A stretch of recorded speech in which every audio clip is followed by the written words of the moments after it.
Mme-Mogolo Katrina Esau wa dingwaga tse 88 o kaiwa jaaka mmui wa bofelo wa puo ya senqu. O editse dingwaga di le 10 a ruta bana ba kwa Northern Cape puo eno. Se e le ka maiteko a go thibela go nyelela ga puo eno. Dis my taal. A re puo eno ke leleme la gagwe mme o a e rata. A re o ithutile yona go tswa kwa bagolong ba gagwe mme ke ka moo go leng botlhokwa gore lefatshe le itse. As ek sterwe, dan wil ek weet daar's baie mense wat hom praat. Se se dirile gore a belwe kabo ya Order of BioBab ka ntlha seabe sa gagwe sa go somarela puo le setso sa basana.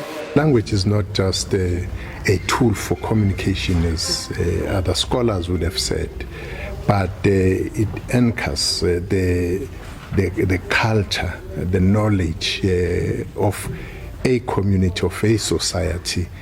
Dictionary eno e gatisitswe gape badirisi ba yona ba monogaele ba boditšhabatšhaba ba ka ifitlhelela mo mafaratlhatlheng a internet. The language situation of Africa is such that nobody knows precisely how many languages we have or how many endangered languages we have. This is why UNESCO is embarking on the Atlas of World Languages, and the African Academy of Languages has its own project called the Linguistic Atlas for Africa. Tlhomo eno e tsamaelana le lenane le le simololang monongwaga go fitlha ka 2032 la International Decade of Indigenous Languages.